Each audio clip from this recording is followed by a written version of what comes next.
భరతునకు వశిష్ఠుని ఉపదేశము. సునహు భరత భావి ప్రబల బిలకి కహే ఓ మునినాథ, హాని లాభు జీవను మరణు జసు అపజసు బిదిహాద. వికల మనస్కుడైన వశిష్ఠుడు ఇట్లా పలికెను, భరత వినుము, విధి చాలా బలీయమైనది. లాభ నష్టములు, జీవన మరణములు, కీర్తి అపకీర్తులు విధి ఆధీనములు. అస విచారి కేహి దేయాదోసు బ్యారదకాహి పర ఈజియారోసు. తాత విచారు కరహు మనమాహి సోచ జోగు దశరథు నృపునాహి. సోచియా బిప్రజో భేద విహీన తజ్జి నిజ ధరము విషయలయలీన. సోచియా నృపతి జో నీతిన జాన జయహీన ప్రజాప్రియ ప్రాణ సమాన. సోచియా బయసు కృపణ ధనవాను జోన అతిథి శివ భగతి సుజాను. సోచియా శూద్రు విప్రమాని ముఖరమాన ప్రియ జ్ఞాన గుమాని. సోచియా పునిపతి బంచకనారి కుటిల కలహ ప్రియ ఇచ్చాచారి. సోచియా బటు నిజ బ్రతు పరిహరయే జోనహి గుర ఆయసు అనుసరహే. ఈ విషయములను గ్రహించినజో ఎవరిని దోషిగా ఎంచరాదు, కోపగింపరాదు. దీనిని సావధానముగా ఆలోచింపు. దశరథునికై విచారింపబడవలదు. వేద విజ్ఞానహీనులైన తమ విద్యుక్త ధర్మములను వదిలి విషయ భోగములలో మునిగిన బ్రాహ్మణులకై విచారపడవలను. నీతికిని ధర్మములకును తిలోకములిచ్చి ప్రజలను ప్రాణ సమానముగా చూడని రాజులకై విచారపడవలను. ధనవంతులైనను లోబులై అతిథి సత్కారములను శివ పూజలను చేయని వైశ్యులకై విచారపడవలను. బ్రాహ్మణులను అవమానపరుచు వాచాలురై తమ గౌరవము జ్ఞానమునందు మాత్రమే అభిమానము గల శూద్రులకై విచారింపబడవలను. పతిని మోసగించు కుటిల స్వభావరాలు, కలహప్రియ, స్వేచ్ఛాచారిణి ఆయన స్త్రీకై విచారపడవలను. బ్రహ్మచర్య వ్రతమును వదిలి గురువాజ్ఞను ఆచరింపని బ్రహ్మచారికై విచారపడవలను. సోచి గృహ జో మోహబస కరయే కర్మపద త్యాగ. సోచియా జతి ప్రపంచరత విగత వివేక విరాగ. మోహ వశమున కర్మ మార్గమును వదిలిన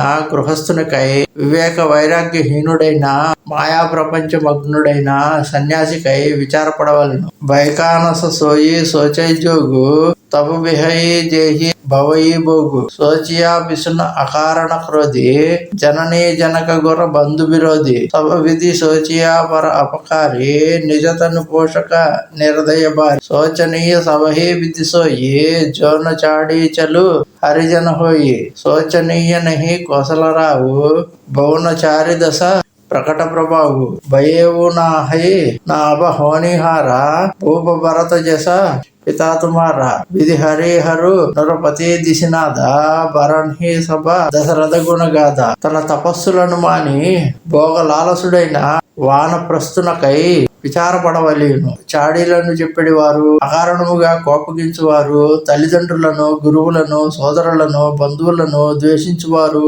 మొదలగు వారికై విచారపడవలను. ఇతరులకు కీడు తలపెట్టుచు తమ ఉదర పోషణార్థమై జీవించు నిర్దయులకై విచారపడవలను. కపట స్వభావం కలిగిన హరిభక్తిహీనులకై విచారపడవలను. కానీ 14 లోకముల యందు కీర్తిగాంచిన కోసలాధిపతి దశరథునికై విచారపడవలసిన అవసరమే లేదు. మీ తండ్రి వంటి మహారాజు భూత వర్తమాన కాలములలో ఇంతవరకును ఉండలేదు, ఇక ముందు ఉండబోడు. బ్రహ్మ విష్ణు మహేశ్వరులు ఇంద్రాది దిక్పాలకులు దశరథుని గుణములను కీర్తించెదరు. కహో తాత చేహి బాతి కోవు కరహి బడాయి తాసు. రామ లఖన తుంహా శత్రుహన సరిస సుహాన శుచిజాసు. నాయన రామ లక్ష్మణులను శత్రుఘ్ని నిన్ను కుమారులనుగా గన్న ఆయన గొప్పదనమును ఎవరు వర్ణింపగలరు? నీవే తెలుపుము. సభ ప్రకార భూపతి బడబాగి బాది విషాదు కరియా తేహి లాగి. యహ సుని సముజి సోచు పరిహరహు చిరధరి రాజ రజాయసు గరహు. రాయ రజపద తుమ్హ కహు దీన్హా పితా బచను పుర చాహియా కిన్హా. తజే రాము జేసి బచనహి లాగి తను పరిహరేవు రామ బిరహాగి. నృపహి బచన ప్రియ నహి ప్రియ ప్రాణ करहु तात पितु बचन प्रमाण करहु शीस धरी भोपर जाये हये तुम कहा तब बाती बलाये परशुराम पितु आज्ञा राखे मारे मातु लोक सभा साके तनय जजाति जो वसुदेव पितु ఆజ్ఞ అగు అజసనబయ్యేవు. రాజుగారు అన్ని విధములుగా అదృష్టవంతులు. ఆయన కొరకు విచారింపవలదు. సావధానముగా ఆలోచించి ఊరటను పొంది రాజాజ్ఞను శిరసా వహింపుము. ఆయన రాజపదవిని నీకు ఇచ్చినాడు. ఆయనను గౌరవింపవలెను. సత్యవాక్య పాలన కొరకే శ్రీరాముని వనవాసమునకు పంపినారు. శ్రీరాముని వియోగాగ్నికి తన ప్రాణములను ఆహుతిగానిచ్చినారు. రాజుగారికి ప్రాణముల కంటేను సత్యవాక్య పరిపాలనమే ప్రియమైనది కనుక నాయన ఆయన మాటను నిలబెట్టుము. రాజాజ్ఞను శిరసా వహింపుము. దీనివల్ల నీకు మేలు కలుగును. పరశురాముడు తండ్రి గారి ఆజ్ఞను పాలించి తల్లిని కూడా వధించెను. లోకములన్నీ దీనికి సాక్షులే. యయాతి పుత్రుడు తన యవ్వనమును తండ్రికి ఇచ్చెను. పిత్రాజ్ఞ పరిపాలనము వలన వారికి పాపము గాని అపకీర్తి గాని రాలేదు. అనుచిత ఉచిత విచారు తజి జయ బాలహి పితుబైన తే భాజన సుఖ సుజసకే బసహి అమరపతి అయిన.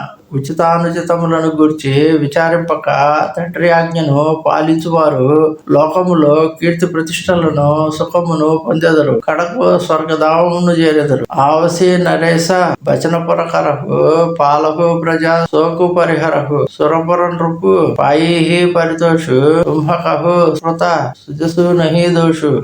భేద విదిత సమ్మత సభహీక జేహి పితు దేయీసు పావయుటీక కరహు రాజు పరిహరహు గలాని మనహు మోర వచన హితజాని. సునిసుకు లహబ రామబైదేహి అనుచిత కహబ న పండిత కేహి కౌసల్యాది సకల మహతారి తేవు ప్రజాసుక హోహి సుఖారి పరమ తుంహార రామ కరజానిహి సో సభ విధి తుంహసన బలమానిహి సోబేహు రాజు రామకే ఆయే సేవా కరేహు సనేహు సుహాయే. రాజుగారి వచనములను సత్యము చేయుము. శోకమును వీడి ప్రజలను పాలింపుము. దీని వలన స్వర్గము చేరిన రాజుగారు సంతోషించెదరు. నీకు పుణ్యము దక్కును. నీవు వాసికెక్కుదవు. దోషము అంటదు. తండ్రి ఎవరికి రాజ్యమును అప్పగించునో అతడే రాజగును అని వేదములలో స్మృతి పురాణాది శాస్త్రములలో పేర్కొనబడినది. కావున నా మాట విని విచారమును మాని రాజ్యమును పాలింపుము. నీవు రాజైన వార్తను విన్నచో సీతారాములను సంతోషించెదరు. పండితులెవరును దీనిని అనుచితముగా భావింపరు.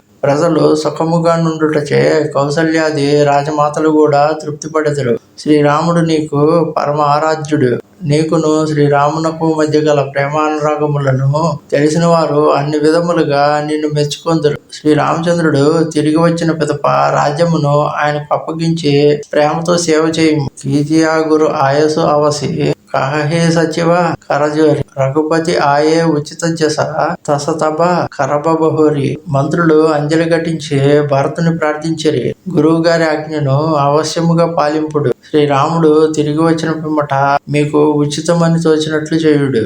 కౌసల్యాధరి ధీరజు కహి పూత పద్యగుర ఆయస్వాహి సో ఆదరియా కరియా హితమాని తజియా విషాదు కాలగతి జాని బన రఘుపతి సురపతి నరనాహు తుమ్హ ఏహి బాతి తాద కదరాహు పరిజన ప్రజా సచివ సభ అంబ తుమ్హ ఏ సుత సభ కహ అవలంబ లాభి విధి బామ కాలు కఠినాయి ధీరజు ధరహు మాతు బలిజాయి శిరధరి గుర ఆయసు అనుసరహు ప్రజాపాలి పరిజన దుకు హరహు గురకే బచన సచివ అభినందను సునే భరత యహిత జను చందను సునీ బహోరి మాతు మృదుబాని శీల సనేహ సరళ రససాని. ధైర్యమును కూడగట్టుకుని కౌసల్యాదేవి పలికను. కుమార, గురువు గారి ఆజ్ఞ శ్రేయోదాయకము.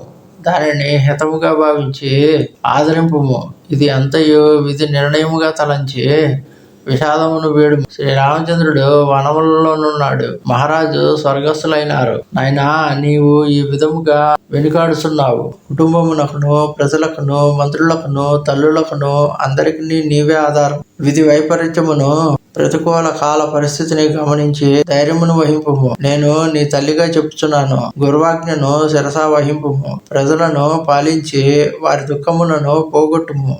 భరతుడు గురువు గారి వచనములను దానికి మంత్రుల సమర్థనను గ్రహించెను. అవి అతని హృదయమును చందనమును వల్లే చల్లబరిచెను. కౌసల్యాదేవి సౌశీల్యముతో వాత్సల్యముతో పలికిన అమృత తుల్యములైన మృదు వచములను కూడా వినెను. సానే సరళ రస మాతూబాని సుని భరతు వ్యాకులభయే లోచన సరోరుహ స్రవతి సించత బరహవుర అంకురణయే సో దశా దేకత సమయతేహి విసరే సభహి సుధి దేహకి తులసి సరాహత సకల సాదర శివ సహజ సనేహకి. అతి కోమలములై నిష్కపటములైన మాతృవాక్యములను విని భరతుడు మిక్కిలి కలత చెందెను. కమలములు అంటే అతని కనుల నుండి అశ్రువులు ప్రవహించి విరహంకారములను తడుపు సాగెను. అతని ఈ స్థితిని చూచి అందరూ తమ శరీర స్మృతిని కోల్పోయిరి. భరతుని ఈ సహజమైన భ్రాతృప్రేమ లోకమునకే ఆదర్శమని ఎల్లరను శ్లాఘించిరి అని తులసిదాస్ చెప్తున్నాడు. భరతు కమల కరజోరి ధీర దురంధర